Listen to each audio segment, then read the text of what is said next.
ఫోన్తో జీవితం మారుతుందా? మాయార్థం కథ. ఒక పట్టణంలో రాఘవ అనే వ్యక్తి తన కూతురు గీతతో కలిసి ఉండేవాడు. గీత చాలా తెలివైన అమ్మాయి. చిన్నప్పటి నుంచి చదువులో ముందుండేది. ఆడుకోవడంలో ఉత్సాహంగా ఉండేది. కానీ కాలం మారింది. ఒకరోజు రాఘవ తన కూతురికి ఒక స్మార్ట్ ఫోన్ కొనిచ్చాడు. ఆన్లైన్ క్లాసుల కోసం ఉపయోగపడుతుందని అనుకున్నాడు. మొదట్లో గీత కూడా నిజంగానే చదువుకోవడానికి ఉపయోగించేది. కానీ కొద్ది కాలానికి ఆ ఫోన్ ఆమె జీవితాన్ని నెమ్మదిగా మార్చేసింది. వీడియో గేములని, సోషల్ మీడియా అని రోజుకి కొంచెం కొంచెంగా మొదలైంది. ఆ తర్వాత గంటల తరబడి అయింది.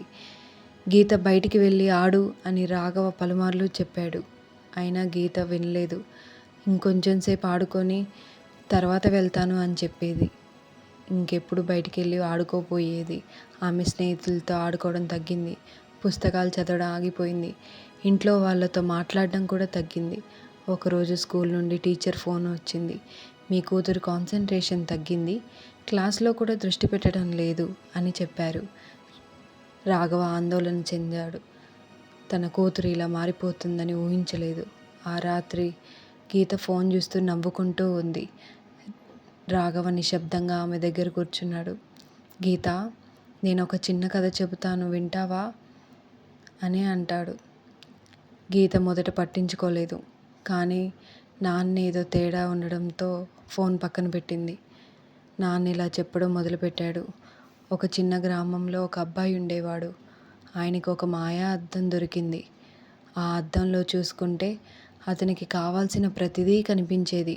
ఆటలు, స్నేహితులు, విజయాలు, ఇంకెన్నో. అన్నీ ఆ అద్దంలోనే ఉండేవి. మొదట అతను ఆనందపడ్డాడు. రోజు ఆ అద్దంలోనే చూసుకుంటూ మురిసిపోయేవాడు. కానీ నెమ్మదిగా అతను నిజ జీవితాన్ని మర్చిపోయాడు. బయటున్న స్నేహితులు, కుటుంబం అన్నీ దూరమయ్యాయి. ఒకరోజు అతను బయటికి వచ్చాడు. అప్పుడు గ్రహించాడు, అతని నిజమైన స్నేహితులు లేరు, కుటుంబంతో గడిపిన సమయము లేదు. అద్దం ఇచ్చిన ఆనందం నిజం కాదని అతనికి అర్థమైంది. కథ ముగిసింది. రాఘవ మెల్లగా అడిగాడు, గీత, ఆ అద్దం ఏమిటో అర్థమైందా అని అడిగాడు. గీత కొద్దిసేపు నిశ్శబ్దంగా ఉంది. తర్వాత నెమ్మదిగా చెప్పింది, ఫోన్ కదా నాన్న అని అంది. రాఘవ చిరునవ్వు నవ్వాడు. అవును, ఫోన్ మనకి ఉపయోగపడాలి, కానీ మనం దానికి బానిసలు కాకూడదు. ఆ మాటలు గీత మనసులోకి దిగిపోయాయి. తర్వాత రోజు ఉదయం గీత తన ఫోన్ని తీసుకొని నాన్న దగ్గరికి వచ్చింది. నాన్న, నేను టైం లిమిట్ పెట్టుకుంటాను, రోజుకి 1 గంట మాత్రమే ఉపయోగిస్తాను అని చెప్పింది. రాఘవ ఆశ్చర్యపోయాడు, ఆనందపడ్డాడు. ఆ రోజు నుండి మార్పు ప్రారంభమైంది.